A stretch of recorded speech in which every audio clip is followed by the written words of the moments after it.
How you begin your day defines what you carry within it. And this morning, maybe you woke up with that familiar weight on your chest. The bills that need paying, the dreams that feel too expensive, the fear that whispers there will never be enough. You've been working hard, praying faithfully, trying to do everything right, yet prosperity feels like something that happens to other people, not to you.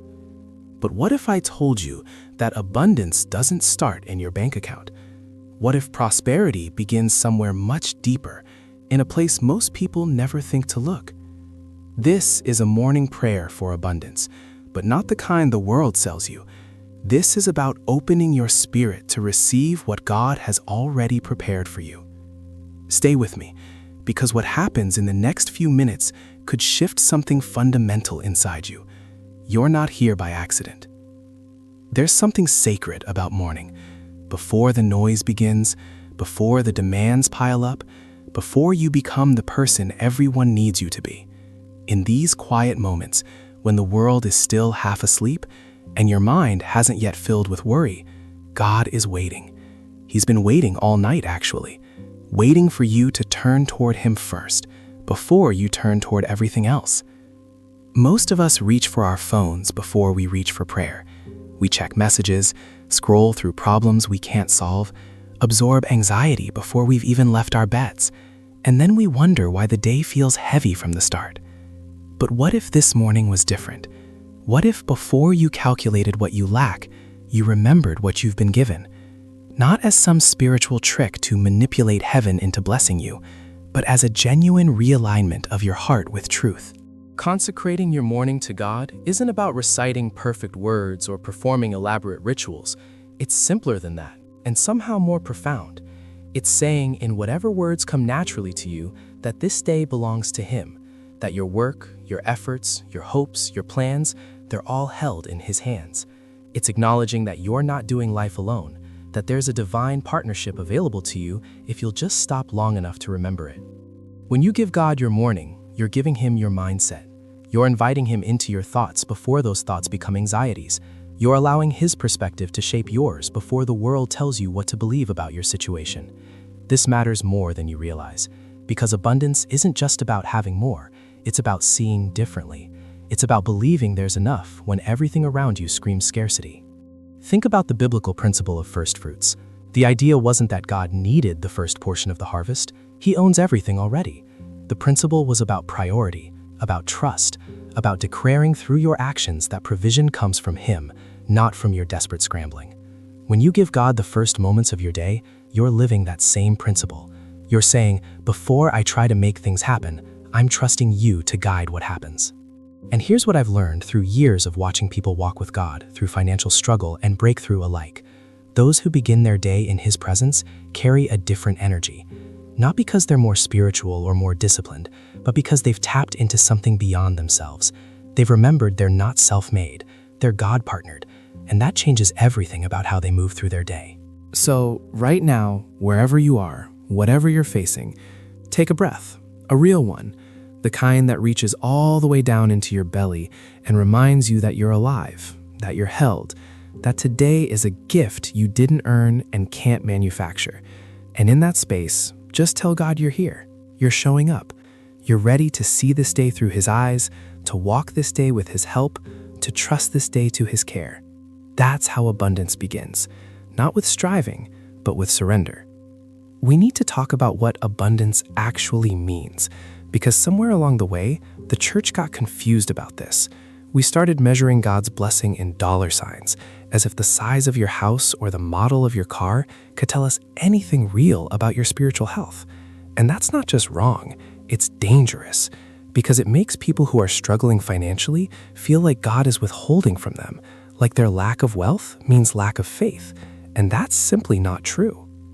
Biblical abundance is so much bigger than your bank balance. It includes financial provision, yes, but it starts with something more fundamental: wholeness, shalom. That Hebrew word that doesn't translate easily into English because we don't have a single word that captures it. It means peace, but not just the absence of conflict. It means completeness, wellness in your body, soundness in your mind, harmony in your relationships, purpose in your work, and yes, enough resources to live without constant terror. When Scripture talks about abundance, it's often talking about sufficiency, not excess, not luxury, not having so much you can waste without thinking. It's talking about having what you need when you need it, with enough left over to be generous. That's actually the pattern you see again and again in biblical stories. God provides enough. He provides it in time. And often, He provides it in ways that require you to trust Him daily, rather than stockpiling for a decade. Remember the manna in the wilderness? Every morning, enough for that day. If you tried to hoard it, it rotted. The lesson wasn't about food. It was about trust. It was about learning to live in partnership with a God who promises to sustain you without demanding you control everything yourself. That's abundance. Knowing you're held, knowing there will be enough, knowing you can rest because someone bigger than you is paying attention to your needs. And here's what I need you to hear today. Financial struggle doesn't mean God has abandoned you. Sometimes the most faith-filled people I know are scraping by, and the most spiritually bankrupt people I know are wealthy. Money is a tool, not a measurement of God's love. If you're in a hard season financially, it doesn't mean you're doing something wrong. It might mean you're in a season of learning something deep about trust, about community, about creativity, about God's provision in forms you didn't expect. But it also doesn't mean you should romanticize poverty or resign yourself to lack. God cares about your bills. He cares about your stress. He cares that you're worried about groceries or rent or that medical bill you can't pay. And He's not asking you to pretend everything is fine when it isn't. He's asking you to bring it to Him honestly, to let Him into the fear, to believe that He sees and He cares, and He's working even when you can't see how. Before we go further, I want you to do something for me. If this is speaking to you, if you're finding something here that your spirit needed this morning, subscribe to this channel. Not for me, but for you. Because you need these reminders. We all do. And drop a comment, just one word, about what you're trusting God for today. Let's build a community of people who believe together. Here's a question that might make you uncomfortable. Why do you want more money? No, really. Stop and think about it for a moment. Because your answer to that question reveals everything about whether you're ready for the abundance you're praying for. If you want money just to feel secure, just to stop being afraid, just to prove something to people who doubted you, that's not purpose. That's pain trying to medicate itself with dollars. Prosperity with purpose means understanding that increase isn't just for you, it's through you. You're not asking God to make you rich so you can live comfortably while others suffer. You're asking Him to bless your work, your ideas, your efforts, so that you can be a conduit of blessing. So that when He pours into you, it flows through you to others. That's the biblical model. That's how the kingdom economy works. Nobody gets blessed just to hoard it. Think about Abraham. God blessed him, yes, made him wealthy by any standard. But the promise was never, I'll make you rich so you can enjoy it. The promise was, I'll bless you so you can be a blessing. Big difference. One is selfish, the other is sacred. One dead ends in your own comfort, the other ripples out into generosity, into justice, into transformation for others. So if you're praying for financial breakthrough this morning, pray bigger. Pray for breakthrough that comes with assignment. Pray for increase that comes with purpose. Pray for resources that carry responsibility. Because God isn't interested in making you comfortable. He's interested in making you useful. He wants to trust you with much because He knows you'll do good with it. And that kind of trust is built over time, in the small things, in how you handle what you have right now. Maybe you're thinking, but I barely have anything right now. How can I be generous when I'm struggling? And I understand that. But generosity isn't about the amount. It's about the posture of your heart. You can be generous with your time, with your attention, with your encouragement, with your skills. You can be generous by sharing what little you have, trusting that God will stretch it. You'd be amazed how often provision flows toward those who live open-handed rather than tight-fisted.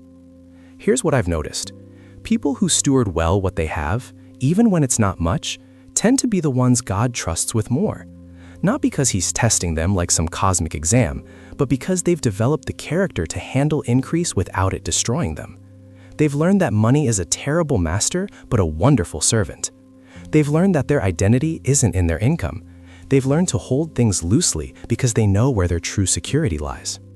So today, as you're praying for abundance, ask yourself, what would I do with more? Who would I help? What difference would I make?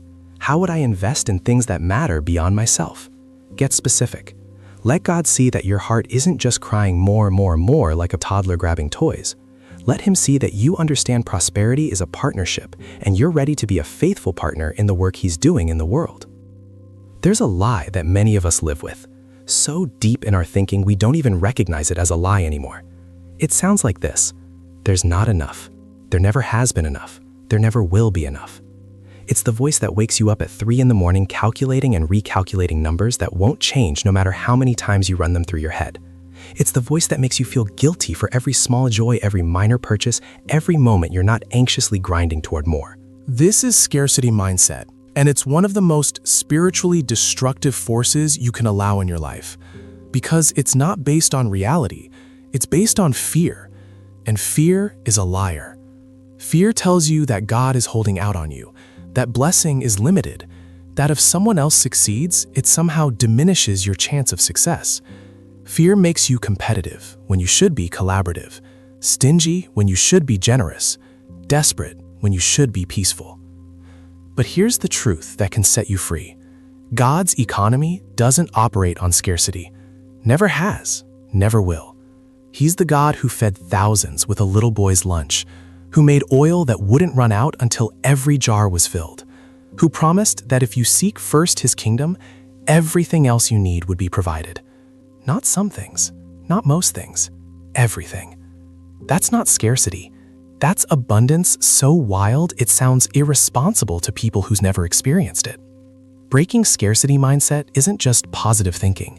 It's not about pretending you're rich when you're broke or declaring things that aren't true. It's about shifting your fundamental belief about who God is and how He operates. It's about catching yourself when that old fear voice starts talking and saying, "No, that's not my God. My God owns everything. My God has never run short. My God knows what I need before I ask, and He's already working on provision I can't see yet."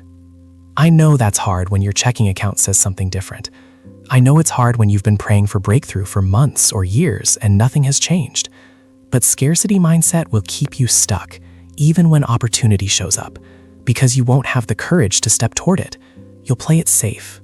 You'll shrink. You'll miss what God is trying to give you, because you're so convinced there's not enough that you can't see abundance, even when it's right in front of you. Today, I want you to practice something. Every time you catch yourself thinking, "I can't afford this," or "there's never enough," or "I'll never get ahead," pause. Take a breath and say something true instead. God is my provider. He has always been faithful. He will make a way. Say it even if you don't feel it yet. Say it until your spirit starts believing what your mouth is declaring. Because faith isn't waiting until you see to believe. Faith is believing so you can see. And listen, if this conversation is helping you, do me a favor. Share this video with someone who needs it. Comment below and tell me one way you're going to practice abundance thinking today. Let's break agreement with scarcity together.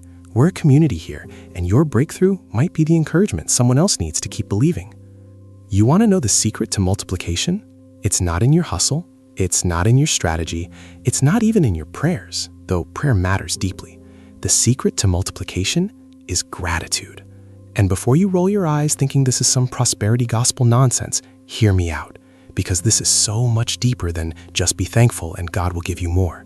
This is about rewiring your entire relationship with what you have. Gratitude does something profound in your spirit. It shifts your focus from what's missing to what's present. And that matters because where your attention goes, your energy flows. When you're constantly focused on lack, you live in a perpetual state of deficit. You're always noticing what you don't have, what others have that you want, what should be there but isn't. And that kind of focus drains you. It makes you bitter. It makes you small. But when you train yourself to notice what you do have, even when it's not everything you want, something shifts. You start seeing provision you overlooked. You start recognizing blessings you took for granted. You start noticing that maybe, just maybe, you've actually had enough all along. And the problem wasn't lack of resources, but lack of awareness. Jesus demonstrated this principle when he fed the multitudes. He didn't start by lamenting what wasn't there. He started by giving thanks for what was: a few loaves, a couple of fish. In his hands, with thanksgiving, it became more than enough. That's not magic. That's the spiritual law of increase. When you honor what you've been given by genuinely thanking God for it, you position yourself to receive more. Not because you manipulated God with your gratitude, but because grateful people are ready people. They have open hands. They have soft hearts. They have eyes that can see when God is moving. I'm talking about practical, specific gratitude. Not just thank you God for everything in some vague religious way. I'm talking about saying, thank you for this job, even though it's not my dream job, because it pays my bills and gives me time with my family. Thank you for this apartment, even though it's small, because I have a roof and safety and a place to rest. Thank you for this meal, even though it's simple, because I'm not hungry and many people are. When you start thanking God for what you actually have, you'll be shocked at how much you've been blessed that you never noticed. And here's where multiplication happens. Once you see it, once you acknowledge it, once you steward it with thanksgiving, God trusts you with more because he knows you won't waste it. He knows you won't take it for granted. He knows you understand that every good thing comes from him. So today, right now, before you ask for more, thank God for what is. Thank him specifically. Thank him genuinely. Thank him even if it feels small, because in his hands, small becomes enough.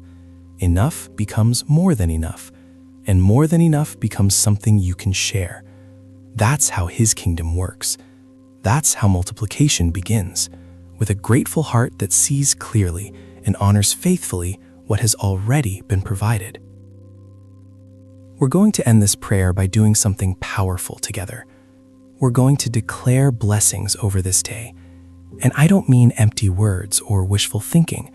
I mean speaking truth over your life before the lies have a chance to take root. Because words matter. They shape reality. They create atmosphere. And what you speak over yourself in the morning has the power to influence how you walk through every moment that follows. I declare that this day is covered in divine favor, that doors you didn't even know existed are opening, that opportunities you couldn't create yourself are being arranged by hands you'll never see, that your work is blessed, your ideas are inspired, your efforts are multiplied beyond what makes natural sense.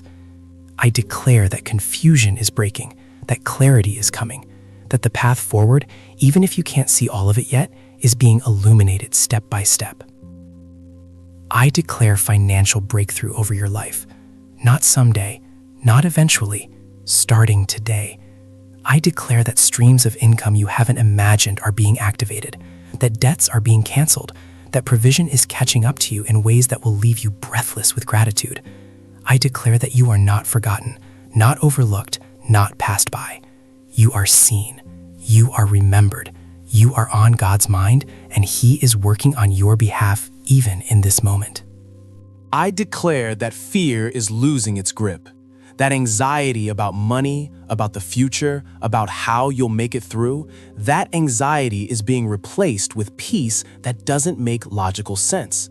A peace that holds you steady even when circumstances haven't changed yet. A peace that comes from knowing you're not doing this alone. I declare that your faith is being strengthened, that even in waiting, even in uncertainty, even in moments when you're tempted to doubt everything, your spirit is being anchored more deeply in trust. That you're learning to rest in God's timing, God's methods, God's wisdom. And that this season of learning, as hard as it is preparing you for levels of blessing you're not ready for yet, but you will be. I declare breakthrough over every area where you felt stuck, where the same problems keep recycling, where you've tried everything and nothing works. I declare fresh strategy, divine wisdom, creative solutions that only God could download into your mind. I declare that what's been closed is opening, what's been blocked is flowing, what's been delayed is accelerating. And I declare that today you will see at least one evidence of God's goodness, one sign that he's paying attention, One moment that reminds you He's faithful. Keep your eyes open, don't miss it, because it's coming. Now go into this day knowing you're covered, knowing you're blessed, knowing that abundance isn't just something you hope for, it's something you're walking in right now, even if it doesn't look like you expected. Trust the process, trust the provider, trust that morning by morning, as you consecrate each day to Him, you're building a life of prosperity that no economy can touch, no circumstance can steal, no enemy can destroy. May His favor rest on you today and always.